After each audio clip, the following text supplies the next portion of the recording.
Hi there, parents. My name is Jim Toner, and I am the English teacher of your children this year in junior English, which is American Lit. Fantastic class. So in this 8-minute video or so, I'm going to tell you about myself, the course, and also walk you through a typical class that I might have with them, kind of in a shortened way. So my background is that I've been a teacher for a long time. I'm from Cleveland, went to Boston College, and then went to Berkeley. That's what got me out here. I was a high school English teacher in San Francisco for 6 years, then joined the Peace Corps in Sri Lanka, and I wrote a book about that. And then I became a teacher at a community college in Sonora, Columbia College, and I was there for over 20 years, 25 years, and then retired, but wanted to keep teaching, and in particular, wanted to teach high school, where I began and where I really, really love this level.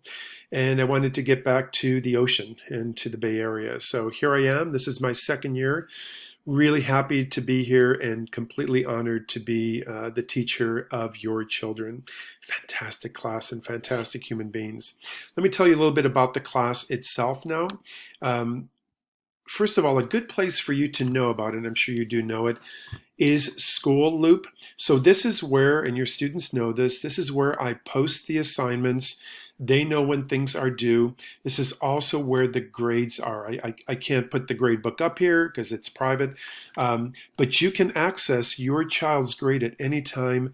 I'm really type A about getting stuff done and graded as quickly as I can because I have so much coming through my little world here when it comes to reading and grading. So you can check their grade at any time to know where they stand. You don't have to wait until the end of the quarter. So School Loop is the place where students are informed of things, and also Google Classroom. So we work on this all the time, and you are welcome to look at this.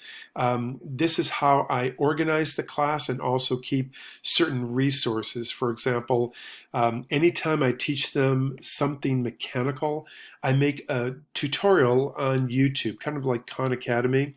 And so I have all of those here, gathered here, and I'll have students refer back here, and this will grow this folder. So this is a place for resources where where the homework is announced and where they will deposit the homework. But also, as we go through each class, there are things that students do on Google Classroom to keep them engaged, to assure me that they are in the class and focused and on task. So we use Google Classroom a lot. And as I do that, I kind of toggle back and forth from there to a slideshow that I have every class. So this is what I'm doing on Thursday, tomorrow. I start off with an agenda. You know our classes are only 50 minutes twice a week, and so I've really got to be organized and without being crazy frantic, but really organized, and these slides do help. So start off with an agenda, and I run through that, then some general announcements or reminders, and then we move into 5 minutes of a mechanical thing. It's really crucial for them to know, in addition to so many things about writing, but to know the mechanical things, know what a run-on is, know if they have a verb tense issue. And I teach them all of these things. Part of my zeal is that as a college teacher for so long, I know what these kids need to do in 2 years' time. I received freshmen and sophomores in college, and I would notice in their writing real certain kind of deficiencies, and I'm really excited to be able to remedy those, catch those, really help students right now with these mechanical things. So there is a lesson on that, and I have a YouTube tutorial, and then we go from here back to Google Classroom, where I will have them do some kind of an exercise related to that to let me know if they're really understanding it. So I'm checking their understanding all the time. That tends to be pretty quick, the mechanical thing, but vital. And then we move into something related to writing. So far in our first 6 weeks, I've had them write a lot. 5 full things, 1 essay, and 4 different stories, with the idea being I want you to get stuff out, and I give them ideas for more creative stories because people tend to like to write those. So we did a lot with that, and I did give them certain lessons like on dialogue, get these characters talking, did certain things, but kind of let it go just to get them comfortable with writing. And I actually I'm going to digress for a moment. What they do with those papers, they submit them onto Google Classroom, and then I read them. And this is a huge part of my life here. And let me find it. Yeah, here we go.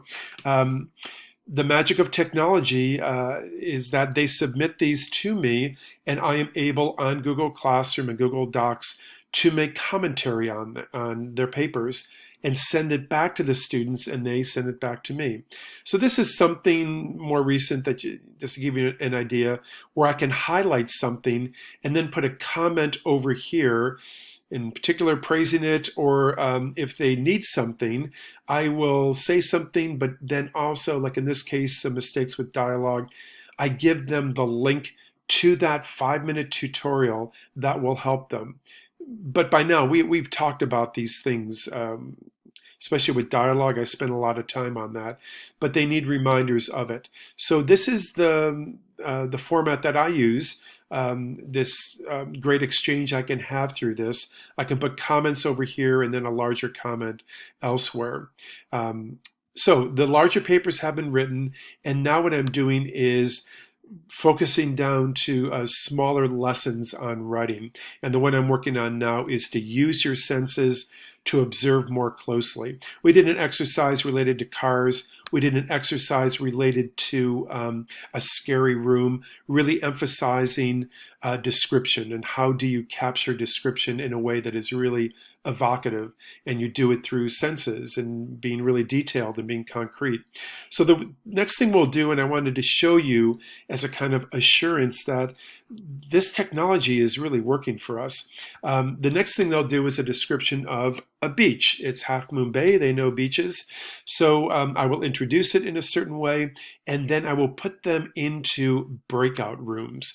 So on Zoom, I can just configure it in a way where it randomly puts people into whatever number of groups I want them to be in. So if you are in group 1, you will write down on this slide. It's remarkable that it works. Your group of 4 or 5 students will write down what are concrete things you are seeing on a beach. And what I'm doing, I'll go back and forth to these pages, see what they're writing, and I'll add things like I'll say, like what kind of food, or what kind of bird. Always pushing for specifics. So one group will do that, another group will do this, another will do this, another will do this, and then afterwards we'll exchange it and talk about it. And then what I have them do right now is go from here to writing. Let me show you over here. Where do I put that? One of these. There it is. Only took me 5 tries. This was the last one where they have, I try to do pre-writing with them. What are some techniques to gather your ideas? And it makes it a lot easier to then write, to get over writer's block. I should kind of digress. This is kind of my one expertise, that and teaching Shakespeare. I was at the beginning of this thing called the Bay Area Writing Project, that is really the system that teaches almost everybody how do you teach writing. And I was there at Berkeley with Jim Gray, who was the founder of that. So I was really schooled on that. But teaching is trial and error, and that's really how I've learned over the years. Plus, I write myself, and so I'm speaking from that kind of background. So in this case, they're filling up some kind of a chart, doing something that makes the actual writing of the paragraph easier. So trying to get them used to certain techniques of pre-writing, of getting the ideas out there in a free-flowing way. You got to break writing down into stages. And so here's a stage. We did other stages that I showed you with those slides, and eventually they will write things. And then I'll build up and build up and build up with this. From now description, then we'll do character. I should emphasize that or clarify that I do a lot of creative writing as much as I can because it really engages the student. Like, for example, this one I showed you over here, we read literature about the early settlers in America, and then I had them choose one of them, and they are a character in that, whether it's on a slave ship or England in New England, the Puritans and the Mayflower, or Jamestown, or what was the other one? The Spanish who discovered, or for the first time, observed the Grand Canyon. So whenever I can get them involved in some way, I do that, and writing can do that. Another way I do that is through this kind of technology. It's called Padlet. In addition to discovering how America is made up of immigrants, right, from the very, very beginning, well, these students are from immigrant families, and unless they're Native American, I am. And so we were able to do on this thing called a Padlet our own individual stories. And they may have contacted you about that to find out the story of your immigration in your family. So we read these and look at them and get a sense that the community of students that we have here, and that our story is one that is the American story. Okay, so getting back to that slideshow here. So we do some mechanical things, we do some writing, and then we do a really big chunk of literature. Right now we're doing The Crucible. We will be reading 4 books, as well as really walking through this magnificent anthology on American Lit. We'll write big old essays. I'll prepare them for the kind of things that they need to be writing at this point. But for right now, I have them doing kind of questions like this. And the questions are meant to be connecting things and be more incisive, powers of deduction, and also to try to involve their life in some way. And whenever I can, if we were face to face, I'd have students up on their feet and acting things out, but we're still able to experience it right now.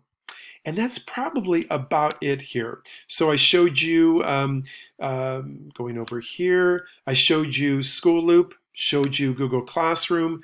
On Google Classroom is a syllabus that lays the class out and how to contact me, and then also showed you slideshows that kind of guide us through the class here, and then showed you a little bit of how I grade papers like this here, and how I try to involve the class right now and make the literature really come alive to them. Okay, hope this helped you out, and I'm hoping that at some point COVID will end and we will have a chance to actually meet face to face. Okay, thanks, bye.